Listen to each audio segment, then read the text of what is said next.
আমন্ত্রণ দীপ্ত সংবাদে আপনাদের সাথে আছি আমি ইয়াসমিন সুমনা। শুরুতেই সংবাদ শিরোনাম। নেপালে বন্যা ও ভূমিধসে নিহতের সংখ্যা বেড়ে প্রায় 469 জনে দাঁড়িয়েছে। হিমবাহ ধসে ঘটে এই বিপর্যয়। 1 সেপ্টেম্বর থেকে টাকা তুলতে পারবেন একীভূত 5 ব্যাংকের গ্রাহকরা, আস্থা বাড়বে বলে মত বিশেষজ্ঞের। চ্যাম্পিয়ন্স লিগ ফুটবলের 36 দলের ড্র অনুষ্ঠিত। রিয়াল মাদ্রিদের বড় প্রতিপক্ষ আর্সেনাল ও ইন্টার মিলান।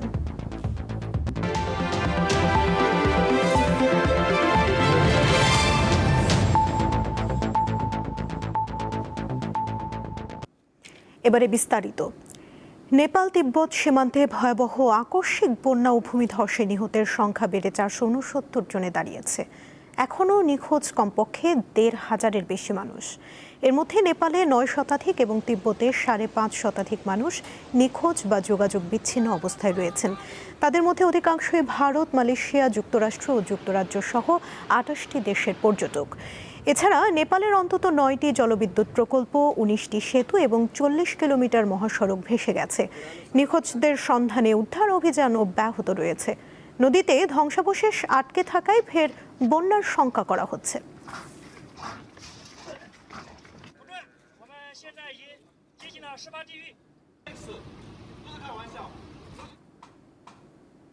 ভূমিকম্প নয়, মূলত হিমবাহ ধস ও ধ্বংসাবশেষের তীব্র স্রোত থেকেই নেপালের আকস্মিক বন্যা ও দুর্যোগের সূত্রপাত বলে জানিয়েছে যুক্তরাষ্ট্রের ভূতাত্ত্বিক জরিপ সংস্থা USGS।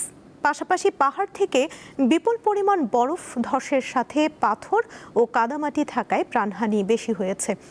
একই অঞ্চলে দ্বিতীয় দফায় আকস্মিক বন্যার সতর্ক বার্তা দিয়েছে স্থানীয় কর্তৃপক্ষ। 26 আগস্ট নেপালের তিব্বত সীমান্তবর্তী রসুয়া জেলার গ্রামের মানুষের কাছে বুধবার সকালটা অন্যান্য সাধারণ দিনের মতোই ছিল। পাহাড় ঘেরা শান্ত জনপদ, নদীর স্বাভাবিক স্রোত। কিন্তু কেউ হয়তো কল্পনাও করেনি যে কয়েক মুহূর্তেই সেই পরিচিত প্রকৃতি এমন ভয়ঙ্কর রূপ নেবে। অন্যান্য দিনের মতোই কাজ করছিলেন স্থানীয়রা, ঘুরে বেড়াচ্ছিলেন পর্যটকরা। কিন্তু সকাল 9টার দিকে হিমালয় অঞ্চল জুড়ে নেমে আসে এক ভয়ঙ্কর আকস্মিক বন্যা।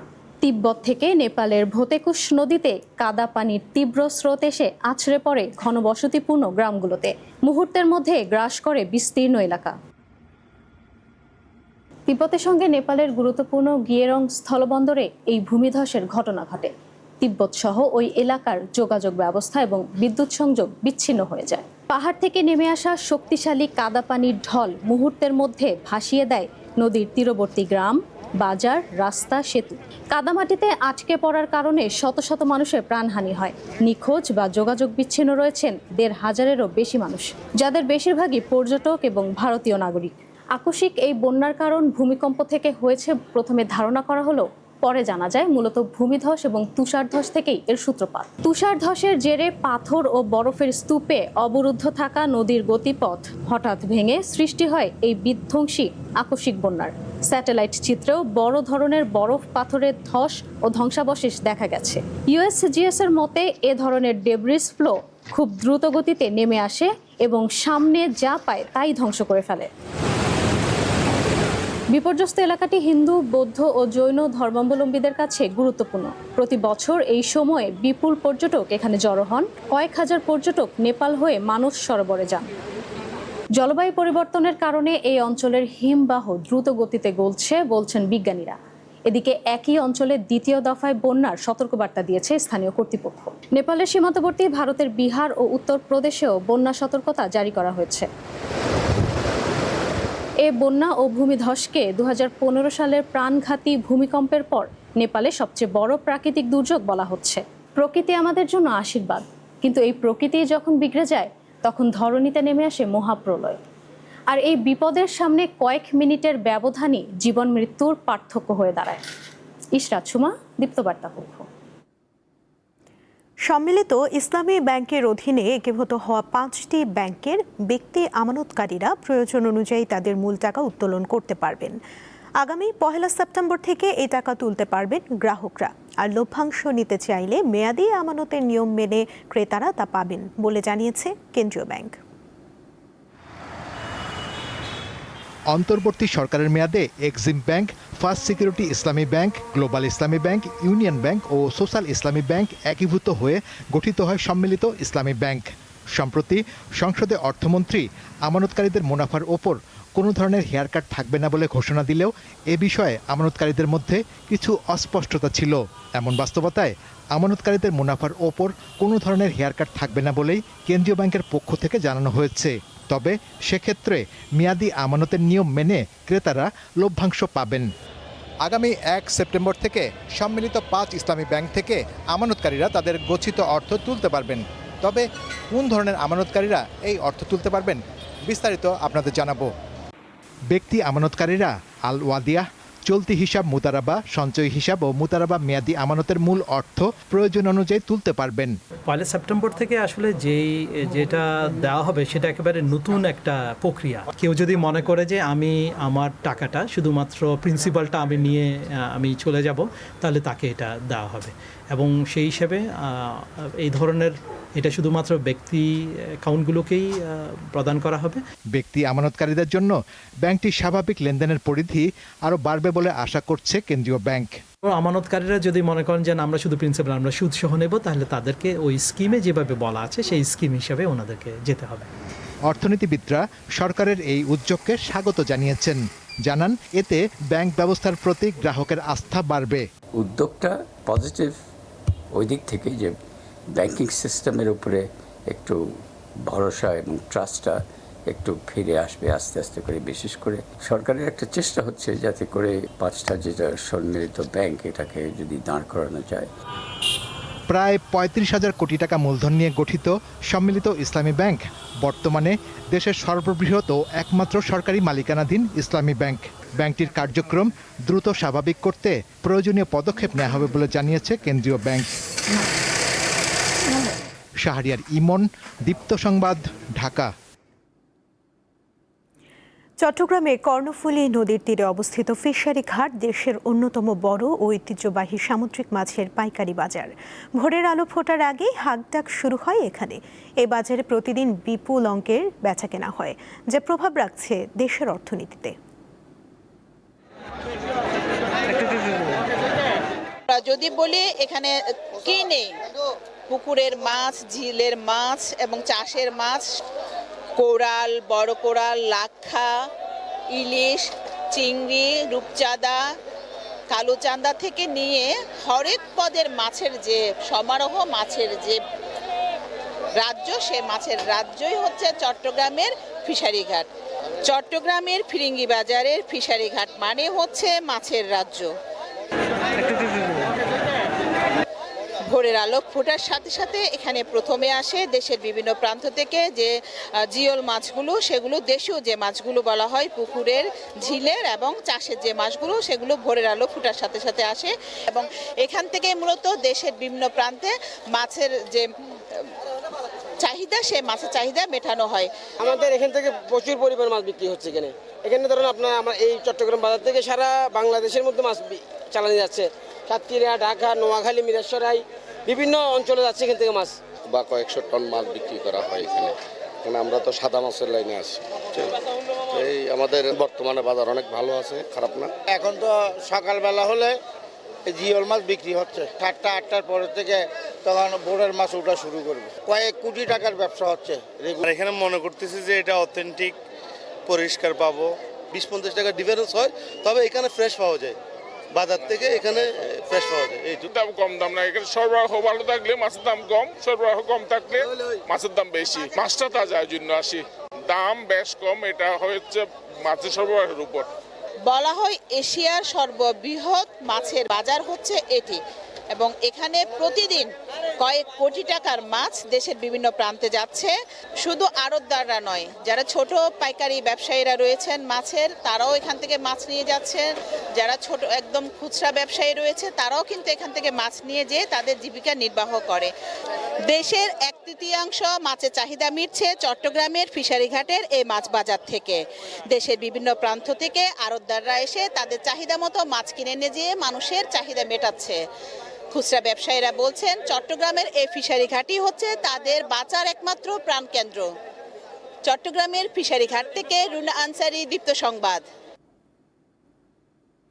সুন্দরবন থেকে লোকালয়ে আসা 4.5 ফুট লম্বা একটি বিষাক্ত গ্রিন পিট ভাইপার সাপ উদ্ধার করেছে বন বিভাগ।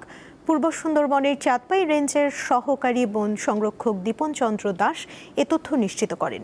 তিনি জানান, বৃহস্পতিবার রাতে সুন্দরবন উপকূলীয় চিলা এলাকার একটি বসতঘরে সাপটিকে দেখে বন বিভাগকে জানালে তারা দ্রুত ঘটনাস্থলে পৌঁছে গ্রিন পিট ভাইপারটিকে উদ্ধার করেন। পরে সাপটিকে বনে অবমুক্ত করা হয়।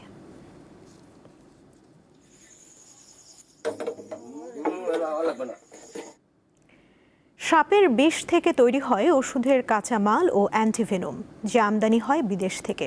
এতে বছরে সরকারের ব্যয় হয় বিপুল পরিমাণ টাকা। তবে পটুয়াখালীর রাজ্জাক বিশ্বাসের সাপের খামার থেকে মাসে 8 কোটি টাকার বিষ উৎপাদন সম্ভব হলেও তা প্রক্রিয়াজাত করতে না পারা এবং ক্রেতা না পাওয়ায় বন্ধ হতে বসেছে। তাই সরকারের সহযোগিতা চাইছেন খামার মালিক, কর্মচারী ও এলাকাবাসীরা। পটুয়াখালীর মাদারবুনিয়া ইউনিয়নের নন্দীপাড়া গ্রামের রাজ্জাক বিশ্বাস 2000 সালে প্রবাস জীবনের ইতি টেনে গড়ে তোলেন বাংলাদেশ স্নেক ভেনম নামের একটি সাপের খামার। বর্তমানে তার খামারে রয়েছে তীব্র বিষধর, রাসেলস ভাইপার ও কিংকোবরা সহ অন্তত 300টি সাপ। দীর্ঘ 26 বছর যাবৎ তিনি এসব সাপ লালন পালন করে আসছেন। প্রায় 6 মাস আগে বাংলাদেশ প্রাণী সম্পদ অধিদপ্তর থেকে তিনি এসব সাপ থেকে বিষ উৎপাদনের অনুমোদন পেয়েছেন।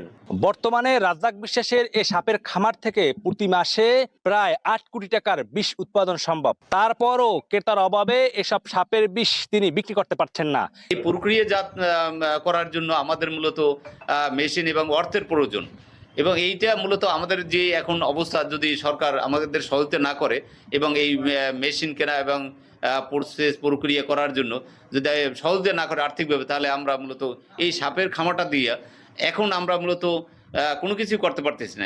রাজ্জাক বিশ্বাসের এই সাপের খামারটিতে প্রত্যক্ষ এবং পরোক্ষভাবে 80 জন শ্রমিক রয়েছে।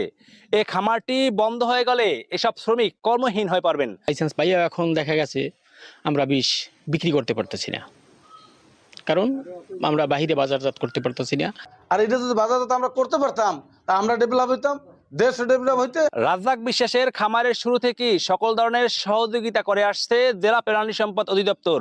বর্তমানে তার সংকট সমাধানে প্রয়োজনীয় উদ্যোগ গ্রহণের কথা জানিয়েছেন এই কর্মকর্তা। আমরা যখন তাকে দিয়েছি, লাইসেন্স দিয়েছি, তখন আমাদের দায়িত্ব থাকবে যে এই ভেনমটা যাতে ব্যবহার করা যায় সেটাকে উপযুক্ত করা। রাজ্জাক বিশ্বাসের সাপের খামারটি টিকিয়ে রাখতে কার্যকরী পদক্ষেপ নেবে সরকার, এমন প্রত্যাশা সকলের। পটুয়াখালী থেকে মোহাম্মদ ইমরান, দীপ্ত সংবাদ। জীবনের শেষ সময়ে এসে অধিকাংশ মা বাবার ভরসা থাকে সন্তানের উপর, কিন্তু বাস্তবতা সবসময় সেই আশার প্রতিফলন ঘটায় না। এমনই এক হৃদয় বিদারক দৃষ্টান্ত দেখা গেছে ঠাকুরগাঁওয়ের এক বৃদ্ধা মায়ের জীবনে। সন্তানের মৃত্যুর পর যথাযথভাবে দাফন করবেন কিনা এই অনিশ্চয়তা থেকে তিনি জীবিত থাকতেই নিজের কবর তৈরি করে রেখেছেন।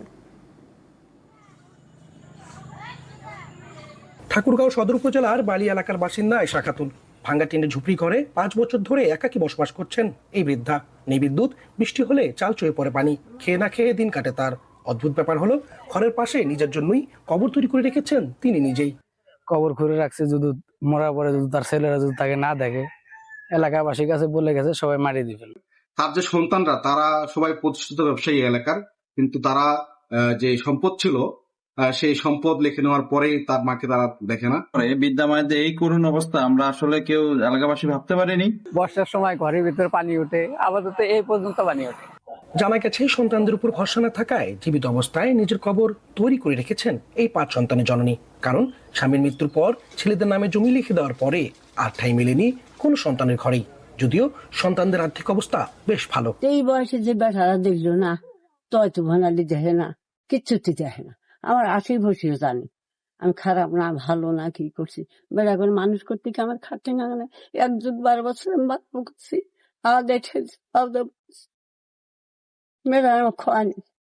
একাকিত্বের এই জীবনে এখন তার একমাত্র সঙ্গী 2টি গৃহপালিত ছাগল। ছাগলগুলোকে সন্তানের মতো লালন পালন করেই জীবনের বাকি সময়টুকু পার করতে চান এই 70 বয়সী বৃদ্ধা। একাধিকবার যোগাযোগ করলেও এই বিষয়ে কথা বলতে রাজি হয়নি বৃদ্ধার সন্তানেরা। এদিকে প্রশাসনের পক্ষ থেকে বৃদ্ধাকে সহায়তা এবং বৃদ্ধার সন্তানদের বিরুদ্ধে আইনত ব্যবস্থা নেওয়ার কথা জানিয়েছে ঠাকুরগাঁও জেলা প্রশাসন। পিতামাতার ভরণ পোষণের দায়িত্ব আইন অনুযায়ী তার সন্তানদের উপর বর্তায়। তারা যদি এই ব্যাপারে যথাযথ ব্যবস্থা না নেয় আমরা আইনগত ব্যবস্থা নেব এবং আমরা প্রাথমিক লক্ষ্য হচ্ছে যে ওনার যে অসুবিধাগুলি আছে তার গৃহ এবং অন্যান্য সে অসুবিধাগুলি আমরা অ্যাড্রেস করব খুব অচিরেই। জীবনের শেষ সময় অধিকাংশ মা বাবার ভরসা থাকে সন্তানদের উপর, কিন্তু বাস্তবতা সবসময় সেই আশার প্রতিফলন ঘটায় না, যার একটি উদাহরণ এই বৃদ্ধ আয়েশা খাতুন। ঠাকুরগাঁও থেকে মনিউদ্দিন তালুকদার হিমেল, দীপ্ত সংবাদ। মক্কা চুক্তিতে যোগ দিতে সদস্য দেশগুলোর কাছ থেকে প্রস্তাব এলে সরকার তা ইতিবাচকভাবে বিবেচনা করবে বলে জানিয়েছেন পররাষ্ট্রমন্ত্রী খলিলুর রহমান। বৃহস্পতিবার জাতীয় সংসদে প্রশ্নোত্তর পর্বে তিনি একথা বলেন। চুক্তিটি বিশ্ব মুসলিম সমাজের আত্মরক্ষার ব্যবস্থা বলেও মন্তব্য করেন তিনি। গত 7 আগস্ট মক্কা যৌথ প্রতিরক্ষা চুক্তিতে স্বাক্ষর করে সৌদি আরব, তুরস্ক ও পাকিস্তান। পশ্চিম এশিয়ায় যুদ্ধ ও সামরিক উত্তেজনার মধ্যে 3 দেশের নিরাপত্তা ও সহযোগিতা আরও শক্তিশালী করাই চুক্তির মূল লক্ষ্য। যেখানে জোটভুক্ত যে কোনো একটি দেশের ওপর হামলা হলে তা সবার ওপর হামলা বলেই গণ্য হবে। এই চুক্তি নিয়ে গত কয়েকদিন ধরে দেশ জুড়ে চলছে নানা আলোচনা। সোমবার পররাষ্ট্র প্রতিমন্ত্রী হিসেবে যোগ দিয়ে হুমায়ুন কবির জানান, ঢাকার পক্ষ থেকে এই চুক্তিতে অংশগ্রহণের বিষয়ে আগ্রহ প্রকাশ করা হয়েছে। এমন হয় যে ইসলামিক নেশনসের মধ্যে একটা সিকিউরিটি প্যাক্ট হয়, তাহলে এখানে তো আর অস্বাভাবিক না যাওয়া। বৃহস্পতিবার জাতীয় সংসদের প্রশ্নোত্তর পর্বে এ বিষয়ে জানতে চান স্বতন্ত্র সংসদ সদস্য রুমিন ফারহানা। মাননীয় মন্ত্রী কি বলবেন যে এখানে বাংলাদেশের সুবিধাটা কি হবে এই প্যাক্টে যুক্ত হলে? জবাবে পররাষ্ট্রমন্ত্রী জানান, এটা নির্ভর করছে জোটের সদস্যদের ইচ্ছার উপর। এতে যোগদান করার বিষয়টি এখনো আসেনি, কারণ এটা নির্ভর করছে যারা এই প্যাক্টের সদস্য তাদের অভিপ্রায়ের উপর। তারা যদি অভিপ্রায় প্রকাশ করেন বাংলাদেশকে এই প্যাক্টে নেবার জন্য, তাহলে পরে আমরা নিশ্চয়ই সেটা ইতিবাচকভাবে বিবেচনা করব। চুক্তিটি বিস্তৃত হলে বিশ্ব মুসলিম সমাজের কল্যাণ হবে বলেও মনে করেন তিনি। এটা হচ্ছে বিশ্ব মুসলিম সমাজের আত্মরক্ষার একটি ব্যবস্থা এবং এটা আমাদের পরিবারের, মুসলিম পরিবারের আভ্যন্তরীণ বিষয়। সুতরাং এটা নিয়ে কারো অন্যান্যদের উদ্বেগের কোনো অবকাশ নাই। এদিকে ফেসবুক পোস্টে মক্কা চুক্তি নিয়ে নিজেদের অবস্থান পরিষ্কার করেছেন জামায়াতের আমির শফিকুর রহমান। বলেন, দেশ ও জাতির স্বার্থে বাংলাদেশ কোনো সিদ্ধান্ত নিলে তাতে অন্য কারো শ্বাসকষ্টে ভোগার প্রয়োজন নেই। শিউলি শবনম, দীপ্ত সংবাদ, ঢাকা। খেলার খবর। ইউরোপীয় ক্লাব ফুটবলের সবচেয়ে মর্যাদাপূর্ণ আসর উয়েফা চ্যাম্পিয়ন্স লিগের নতুন মৌসুমের ড্র অনুষ্ঠিত হয়েছে বৃহস্পতিবার রাতে। মোনাকোর গ্রিমালদি ফোরামে সম্পূর্ণ নতুন ধাঁচের এবারে ড্রয়ে কঠিন গ্রুপে পড়েছে বর্তমান champion PSG, Barcelona, Manchester City ও রিয়াল মাদ্রিদ। উয়েফা চ্যাম্পিয়ন্স লিগে 2026-27 মৌসুমে দামামা বেজেছে আনুষ্ঠানিকভাবে। PSG, Real Madrid, Barcelona, Bayern Munich, Man City, Liverpool, Arsenal কিংবা ইন্টার মিলান, ইউরোপের 36টি হেভিওয়েট ক্লাব আবারও নিজেদের শ্রেষ্ঠত্বের লড়াইয়ে মাঠে নামার অপেক্ষায়। মোনাকোর গ্রিমালদি ফোরামে সম্পূর্ণ নতুন ধাঁচে অনুষ্ঠিত হয়েছে এবারের ড্র, যেখানে এক মুহূর্তেই ভেসে উঠে 8টি দল এবং তাদের প্রতিপক্ষের নাম। ইউরোপিয়ান ফুটবলের সবচেয়ে সফল ক্লাব রিয়াল মাদ্রিদের নাম উঠে সবার আগে। শিরোপা পুনরুদ্ধারের মিশনে শুরুতেই বেশ কঠিন চ্যালেঞ্জের মুখে পড়তে যাচ্ছে রেকর্ড 15 বারের চ্যাম্পিয়নদের। লস ব্লাঙ্কোদের প্রতিপক্ষ আর্সেনাল ও ইন্টার মিলানের মতো ইউরোপের শীর্ষস্থানীয় দলগুলো। বর্তমান চ্যাম্পিয়ন পিএসজির প্রাথমিক পর্বের লড়াইটাও সহজ হচ্ছে না। ফরাসি জায়ান্টদের সামনে প্রতিপক্ষ হিসেবে পড়েছে স্প্যানিশ জায়ান্ট বার্সেলোনা ও English powerhouse Manchester City. ঘরের মাঠে বার্সেলোনার মুখোমুখি হওয়ার পাশাপাশি সিটির মাঠে গিয়ে খেলতে হবে লুইস এনরিকের শিষ্যদের। অন্যদিকে বার্সেলোনাও বেশ শক্ত প্রতিপক্ষ পেয়েছে। ঘরের মাঠ নু ক্যাম্পে তারা লড়বে ম্যানচেস্টার সিটির বিপক্ষে। পাশাপাশি ইংলিশ ক্লাব অ্যাস্টন ভিলার বিপক্ষেও মাঠে নামবে কাতালানরা। ইংলিশ লিগের অন্যতম সেরা দল প্রতিপক্ষ হিসেবে পেয়েছে জার্মানির Bayern Munich, Spanish Villarreal, Atletico মাদ্রিদের মতো ক্লাবকে। এবারে লিগ পর্বে গতবারের রানার্স আপ আর্সেনালের জন্য অপেক্ষা করছে কঠিন পরীক্ষা। ঘরের মাঠে রিয়াল মাদ্রিদ ছাড়াও বরুসিয়া ডর্টমুন্ড ও লিলের মতো শক্তিশালী দলের বিপক্ষে খেলবে গানাররা। আগামী 8 থেকে 10 সেপ্টেম্বর মাঠে গড়াচ্ছে চ্যাম্পিয়ন্স লিগের এবারের আসরের প্রথম লেগের ম্যাচগুলো। দীর্ঘ লড়াই শেষে আগামী বছরের 27 জানুয়ারি লিগ পর্বের শেষ রাউন্ডে খেলা অনুষ্ঠিত হবে। আর জমজমাট ফাইনাল ম্যাচটি অনুষ্ঠিত হবে স্পেনের অ্যাটলেটিকো মাদ্রিদের পরিচিত হোম ভেন্যু মেট্রোপলিতানো স্টেডিয়ামে। মোহাম্মদ হাসিব, দীপ্ত স্পোর্টস। ঢাকার 6টি স্কুলের অংশগ্রহণে আজ শুরু হয়েছে অনূর্ধ্ব 10 মিনি রাগবি ফেস্টিভ্যাল। 12টি দল থেকে কমপক্ষে 120 জন খেলোয়াড় অংশ নিচ্ছে এই আসরে। 4টি গ্রুপে ভাগ হয়ে খেলছে একদিনের এই মিনি রাগবি ফেস্টিভ্যালে। জাতীয় হ্যান্ডবল স্টেডিয়ামে প্রতিযোগিতার উদ্বোধন করেন জাতীয় ক্রীড়া পরিষদের সাবেক সহকারী ক্রীড়া পরিচালক সৈয়দা তাসলিমা আক্তার। এ সময় ফেডারেশনের সাধারণ সম্পাদক সহ অন্যান্য কর্মকর্তারা উপস্থিত ছিলেন।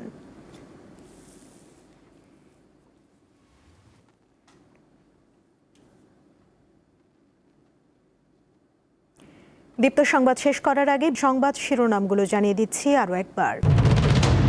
নেপালে বন্যা ও ভূমিধসে নিহতের সংখ্যা বেড়ে প্রায় 469 জনে দাঁড়িয়েছে। হিমবাহ ধসে ঘটে এই বিপর্যয়। 1 সেপ্টেম্বর থেকে টাকা তুলতে পারবেন একীভূত 5 ব্যাংকের গ্রাহকরা। আস্থা বাড়বে বলে মত বিশেষজ্ঞের। চ্যাম্পিয়ন্স লিগ ফুটবলের 36 দলের ড্র অনুষ্ঠিত। রিয়াল মাদ্রিদের বড় প্রতিপক্ষ আর্সেনাল ও ইন্টার মিলান। এই ছিল এখনকার মতো। পরবর্তী সংবাদ দুপুর 2টায় দেখার আমন্ত্রণ রইল। এছাড়া আরও তথ্য পেতে যুক্ত থাকুন দীপ্ত ডিজিটাল প্ল্যাটফর্মের সাথে। ধন্যবাদ সবাইকে।